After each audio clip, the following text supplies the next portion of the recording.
ready, sound ready, 3, 2, 1, action. Assalamualaikum warahmatullahi wabarakatuh.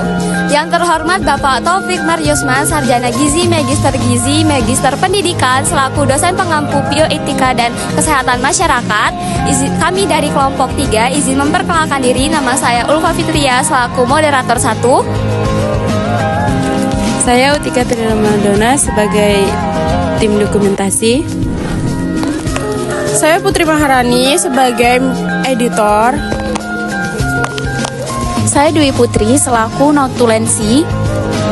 Saya Tamara Yolanda sebagai moderator 2. Di sini kami izin untuk menampilkan video hasil wawancara kami bersama Ibu Ratna Dewi selaku pengurus DPC Persagi Pringsewu.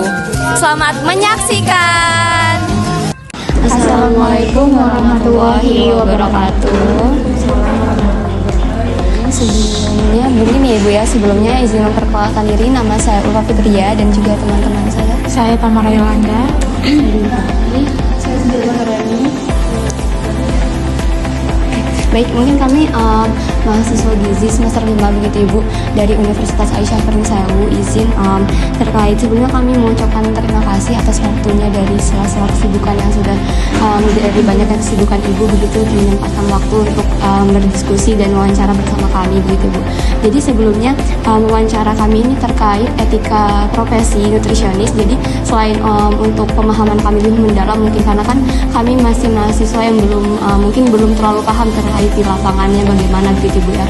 Jadi selain pemahaman kami yang lebih mungkin dari sharing-sharing Ibu, mungkin pengalaman Ibu, jadi kami lebih memahami mungkin sebelum kami nantinya akan turun begitu Ibu. Juga selain itu kami juga pemenuhan tugas mata kuliah terkait bioetika profesi gizi sendiri begitu Ibu. Jadi izin ya Ibu, mungkin kami langsung mulai saja begitu terkait wawancaranya. Sebelumnya itu mungkin kita langsung masuk ke pertanyaan pertama begitu ya Ibu. Jadi menurut Ibu sendiri begitu Ibu, atau Ibu mendefinisikannya bagaimana terkait etika profesi nutrisionis itu sendiri begitu Ibu? Jadi kalau sebelumnya saya kenalan juga ya. Iya betul.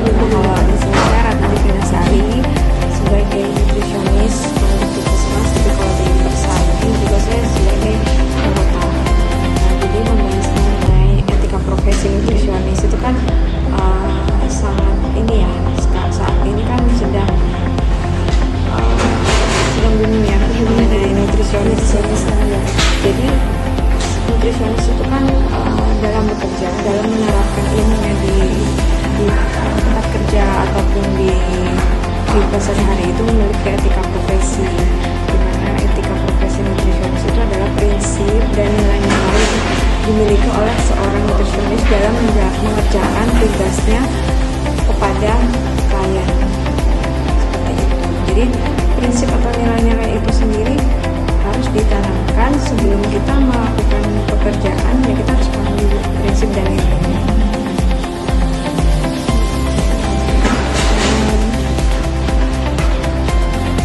Mungkin nilai-nilai tadi mungkin Ibu sudah mention atau menotis terkait nilai-nilai yang harus dimiliki oleh nutrisionis itu sendiri. Jadi apakah Ibu mungkin bisa menjabarkan sedikit terkait nilai-nilai itu seperti apa begitu Ibu yang harus kita terapkan begitu sebagai untuk menjadi nutrisionis yang mungkin profesional begitu Ibu di bidang. Jadi beberapa nilai-nilai yang perlu kita miliki, walaupun nilai-nilai itu sendiri mungkin harus diterapkan bukan hanya sebagai nutrisionis tapi dalam kehidupan sehari-hari kita harus memiliki nilai-nilai itu. Akan tetapi di profesi nutrisionis ada beberapa nilai-nilai yang harus benar-benar diterapkan, misalnya menjaga kerahasiaan klien, terus menghargai hak dan tanggung jawab klien, terus jujur atau objektif, dan itu tadi? Saya pribadi begitu ya Bu, lama ya, karena kan saya juga mahasiswa ya, baru semester 5 begitu ya Bu, baru 2,5 tahun kurang lebih ada di bidang gizi ini sendiri. Jadi terkait itu mungkin saya juga belum terlalu paham begitu Bu terkait di lapangan, karena kami pun belum banyak terjun ke lapangan begitu Bu. Terkait PKL pun nanti kami akan di semester 7, dan juga mungkin kami juga turun itu saat mungkin ada tugas-tugas begitu Bu, edukasi segala macam. Mungkin tantangan kami terkait etik profesi itu mungkin kalau sejauh saya yang mungkin baru minim sekali begitu Bu di lapangan ya itu tadi Bu, mungkin kalau misalnya menurut saya sendiri itu mungkin kan kita sebagai mahasiswa mungkin yang lumayan banyak begitu ya Bu tugasnya, dan mungkin tetap harus mengejar tugas-tugas yang harus terjun ke masyarakat, itu kan mungkin lebih menyita waktu ya Bu. Mungkin kalau misalnya tugas-tugas di dalam kelas kan bisa kita sambil begitu Bu, tapi saat kita harus terjun ke masyarakat kita memang harus benar-benar paham dan harus menguasai medan itu tersebut begitu Bu. Tapi saat kita sendiri dari personal kita sendiri tidak siap, atau saat kita merasakan capek atau bagaimana Ibu dari tekanan-tekanan dari pihak lain mungkin Ibu, jadi saat kita di masyarakat tuh kita tidak maksimal mungkin Ibu, yang tadinya mungkin kitanya harus lebih ramah atau mungkin lebih edukatif begitu bersama masyarakat, tapi ternyata terkait hal-hal yang ada dari personal yang kurang oke begitu Bu. Jadi saat di masyarakat mungkin kita lebih ke kurang mengayomi atau kurang mengedukasi begitu, karena ya udahlah yang penting turun aja, ya udahlah yang penting kita ngerjain aja begitu Bu. Karena tadi mungkin ya udahlah kita yang penting ngerjain, udah capek juga, udah banyak tugas. Jadi mungkin kalau dari saya sendiri itu sih Bu, karena harusnya kita yang menerapkan etika mungkin kerahasiaan pasien dan lain halnya, tapi kita sendiri tuh masih kurang begitu Bu untuk menerapkan itu tadi, karena ya mungkin contohnya terkait kerahasiaan begitu ya, kerahasiaan pasien atau responden kita mungkin Bu, karena kalau terakhir tugas saya tuh edukasi ke masyarakat begitu Bu. Jadi terkait ke data kerahasiaan pasien itu mungkin masih kurang saya jaga begitu Bu, karena mungkin masih saya sebarluaskan, mungkin tiba-tiba yang mengirim ke teman terkait halnya, oh tolong sih ini mungkin saya mungkin hanya foto secara tidak sengaja, tapi ternyata itu melanggar begitu Ibu. Jadi mungkin yang harusnya kita hanya kita atau teman-teman yang tahu terkait data-data personal dari responden kita tadi, ternyata tanpa sengaja kita kirim ke teman kita yang lain yang harusnya tidak tahu dan tidak memiliki kepentingan terkait data-data tersebut begitu Ibu. Kalau dari saya Mungkin yang lain kalau sekarang dengan sudah mungkin influence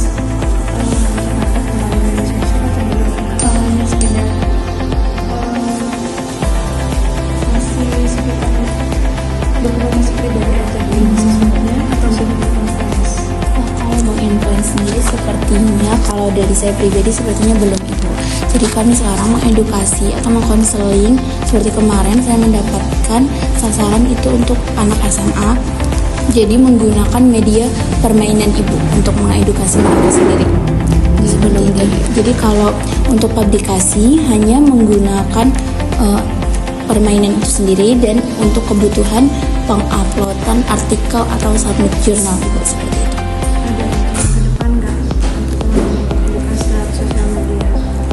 Ada Bu, dan kebetulan ini video sendiri akan di-upload di YouTube sebagai bentuk pemahaman sebagai ahli gizi, dan juga nanti akan disampaikan juga terkait dengan etika-etika